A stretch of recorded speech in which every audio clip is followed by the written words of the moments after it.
Hey, what is going on? It is Crypto Bobby. I hope you are having a great day, great night, wherever you are watching or listening in from. And it is Monday, and you know what that means. Another episode, another edition of Crypto Segments. And in the past week, there's obviously a lot of good things to talk about, a lot of good things to cover from a price action standpoint. The fact that Bitcoin is still above $5,000 after it's just slice up through $4,200, even now above $5,200. Pretty damn impressive. The fact that ETH has run up, the fact that a lot of the larger cap altcoins have run up or held their ground against Bitcoin. Very impressive. But what we really want to cover today is obviously what everybody's thinking, and that's shitcoin of the week. That is the best part of the week for so many people. And we're going to cover shitcoin of the week. We have a fantastic you think. We have a new segment. It is the coolest product of the week. So anytime there is an interesting crypto project company that releases a product out to the wild, we'll talk about that and a number of other projects as well. So you might be noticing I have a slightly newer setup right now, and that's actually in preparation for an interview that is happening tomorrow. And most of my interviews in the past have just been over Skype or over Google Hangout, whatever it might be. This one I'm actually going to be having in person. It's with Alex Edelman, the CEO of Lolly. So I'm pretty excited about that, to actually have an in-person interview. I feel like they go a lot better and they're just a lot smoother. So be on the lookout for that tomorrow. Lolly is an awesome product, and I'll go into how I made some money buying bonobos, literally paid in Bitcoin, which is pretty damn awesome. So let's kick segments off this week with, I think, one of the more underrated stories around. And it's not necessarily because of the entire, I would say, context of the story, but it is because the way in which things have changed, and I think things will continue to change in the future. And so this is, shout out Spencer Noon. This is at Spencer Noon on Twitter, posted this. This was Western Union from 2014. It's an article from CoinDesk in 2014. Stan Higgins on November 14th, 2014. Western Union CIO, titled Bitcoin No Solution for Today's Market. Now, if we go to today, April 8th, 2019, Western Union integrates with crypto wallet to expand Philippines remittances. Now, for anybody who's not super familiar, the remittance market is huge. And that was really one of the big, I think, use cases a lot of people were initially excited about. And some of that steam has since kind of panned off. But Western Union is massive in the remittances market. But not even looking at remittances market, why is this the underrated story of the week? Well, it goes to show, in my opinion, that these large businesses, these massive multi-billion-dollar corporations like Western Union, that 4 years ago or so were dismissing Bitcoin, dismissing cryptocurrency, are now either trying to integrate with this to future-proof some of their business, or they are getting on board the train. The same could be said about JP Morgan and the way things are being approached there, where, hey, Bitcoin is a big scam. Bitcoin is the worst thing in the world. Oh, by the way, we're building JP Morgan coin on Quorum, and we are testing out whether or not we can create operational frequency or operational efficiencies and financial efficiencies for ourselves and for our customers by leveraging blockchain technology.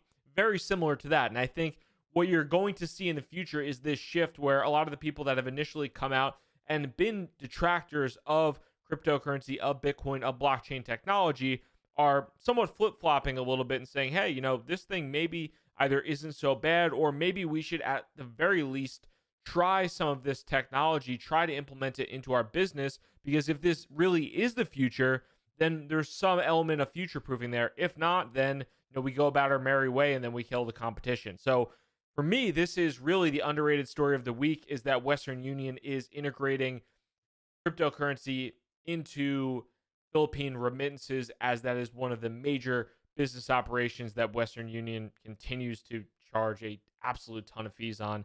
It's something that there is a huge margin to drive down when it does come down to cryptocurrency technology and adoption. Moving on from the story of the week, we have our fallen soldier. And if you might remember, the first fallen soldier we have, I believe, was our favorite Philcone, who rose from the dead. And speaking of rising from the dead, there is one individual that contributed to an incredible amount of FOMO, an incredible amount of excitement in cryptocurrency. There is only one spiritual guide to $100,000 in this world. Some of you may know who I'm talking about, and that man has not been with us for quite some time. He's been gone out of our lives after parabolic mania died down, after we just no longer could redraw any more parabolic lines. Oh, wait. What's that? Wait a minute, look at this! He's back. Parabolic Trav is back after a little rise up from the dead, from Bitcoin going to, $3,200 to $5,200.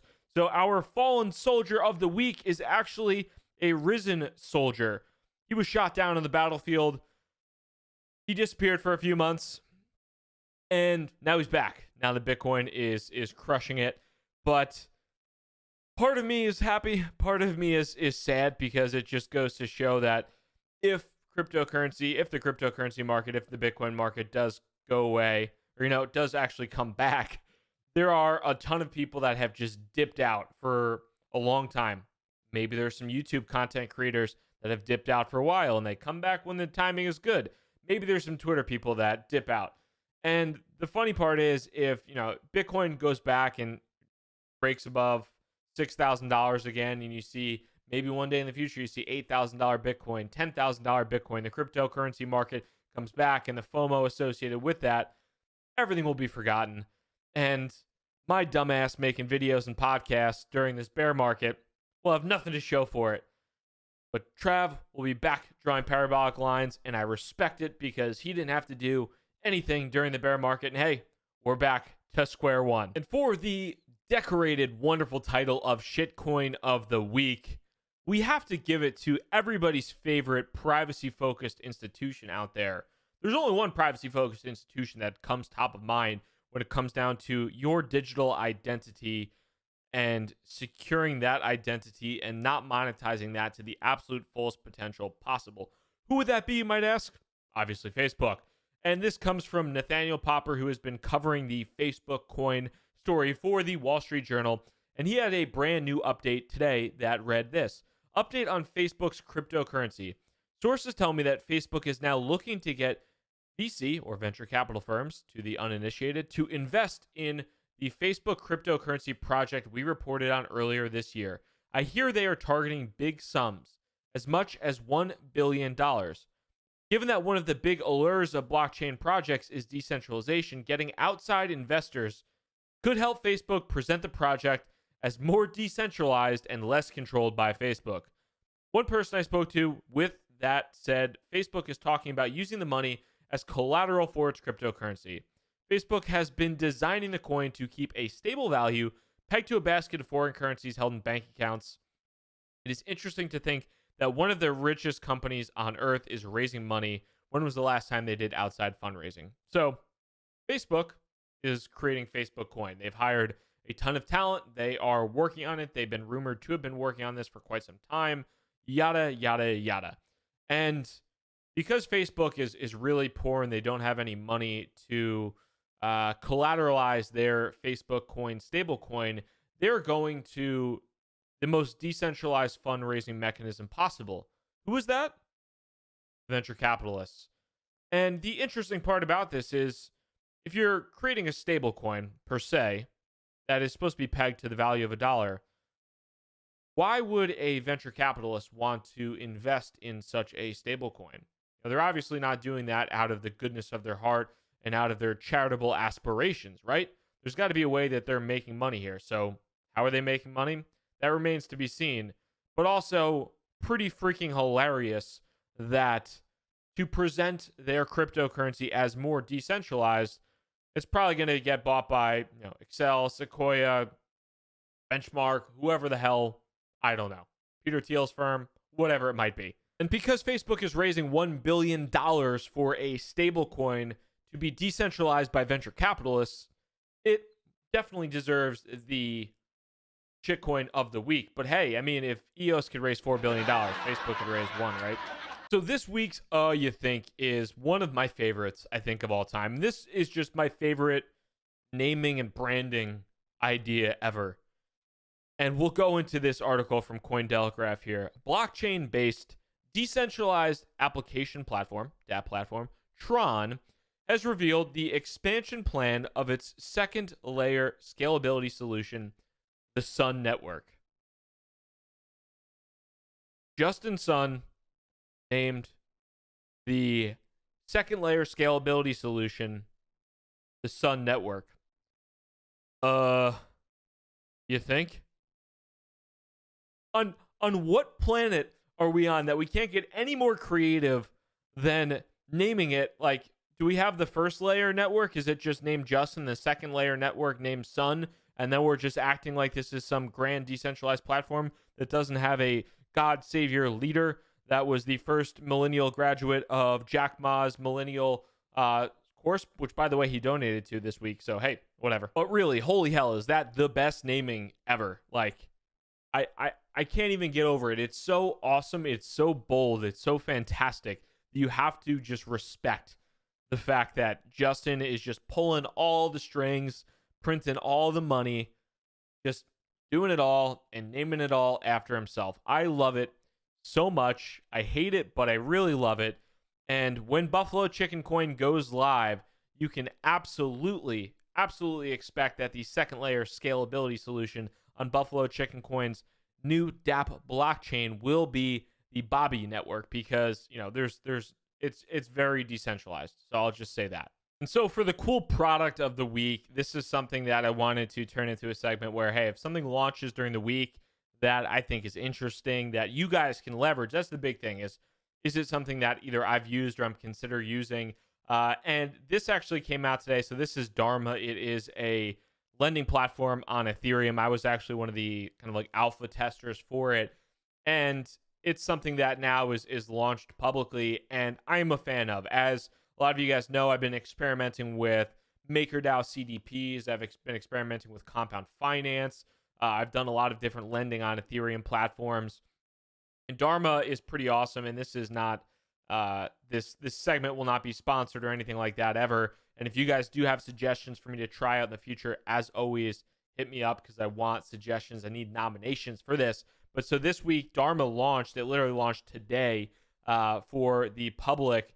And you can get, if you are borrowing Ethereum, you can borrow Ethereum at 0.1% interest. So very cheap to borrow, and you can actually receive 2.5% interest lending. And then on the DAI side of the house, you are borrowing, you will pay 4% interest, and if you're lending, you'll actually receive 8% interest. So really solid terms there, and these are on 28-day terms, I believe. But trying to kickstart their network, if you are somebody who is looking to play around with some of these, like, quote-unquote open finance tools, this is, I think, one of the better tools out there, in addition to compound finance, in addition to MakerDAO CDPs. But if you hold some ETH or if you hold some DAI, you're trying to earn interest on that, this is one way. Or if you want to borrow cryptocurrency, if you want to borrow Ethereum, or if you want to borrow DAI pretty damn cheaply at either 0.1% with ETH or 4% with DAI, you can also do that. So I would definitely recommend you check that out. I've used it. Again, I was part of the alpha test group, and I was lucky because I borrowed some Ethereum, prior to the big spike up recently. So I borrowed it on a 28-day term at around $150 a pop. And now I am nicely levered up long, I would say, on Ethereum. So if you're looking to gain additional exposure to ETH or to just kind of get a loan out, Dharma is a pretty cool way to do so. And lastly, Triggered Bobby. We'll save, I don't want to say the best for last, but you guys like when I get triggered, right? I kind of like getting triggered. And this is something that is an interesting subject. And this is titled, this from Coinbase, the Ripple co-founder donates $25 million in XRP to a U.S. university. So the article continues to state the Ripple co-founder and executive chairman Chris Larson and his wife have donated $25 million in the XRP cryptocurrency to San Francisco State University. And sounds great, maybe at face value, like, hey, this guy donated a bunch of money to a university and maybe can help some people get scholarships and learn, or build some new building to just facilitate learning, whatever it might be. I don't know. But what kind of triggers me about this is twofold. So, as you guys know, I am not a Bitcoin maximalist by any stretch. I hold ETH, have a lot of shit coins. I dabble in shitcoinery. And sometimes I think like the Bitcoin hard money Austrian economic stuff, I don't want to say it's overplayed, but sometimes I kind of almost like look at it and I'm like, hey, not that many people either are interested in this or get that, or it appeals to it. But then I see something like this where I look at Ripple or XRP or whatever you want to say. XRP was a gift from the gods to the Ripple Corporation and the Ripple founders, and they basically paid everything on that. Whatever. I'm not gonna like sit back and completely shit on XRP and Ripple right now, but XRP was essentially created out of thin air, which so is Ethereum in many respects, and so is basically any ICO'd cryptocurrency. So XRP was basically created out of thin air, and the founders obviously had a large portion of that, and they are now swimming in XRP as money, and they can do a number of different things like that, like donate that to universities. Now, when I look at this, great, they donated it to a university, but what happens to the XRP holders here? Are they, when you're donating this XRP to San Francisco State University, presumably they're not interested in holding XRP on their balance sheet forever, and they'd like to probably cash that out into the US dollar to actually utilize that, right? Like, this type of donation, in my mind, only hurts the XRP holders. It's basically dumping $25 million at some point in time of XRP onto the open market for the holders to have to bear the brunt of. And it does go to show the interesting aspect of hard money to me. And even when you look at something like these Coinbase earn giveaways too, where Coinbase is giving away XLM, or they're giving away ZRX, or they're giving away BAT or whatever it might be to watch videos, it's notable that they're not giving away Bitcoin, because Bitcoin is hard money, and XLM was printed out of nowhere, XRP was printed out of nowhere. A lot of these cryptocurrencies have basically been gifted from the gods or from an engineer's fingertips.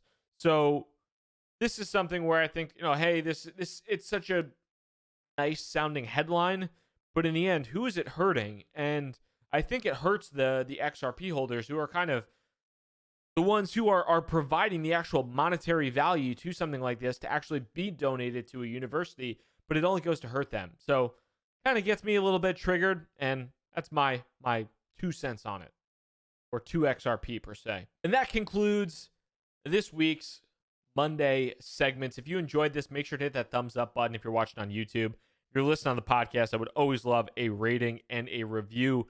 And as always, I'm trying to make this as interactive as possible. So if on Monday or Monday morning, or maybe Sunday over the weekend, even throughout the week, if you have an idea for a segment, if you have somebody that classifies for an you think, or a shitcoin of the week, hit me up, let me know, because I'm always keeping an eye out, but I would love to get your nominations here as well. Again, thank you so much for watching and listening. Crypto Bobby signing out. Hope you have a good one. Peace.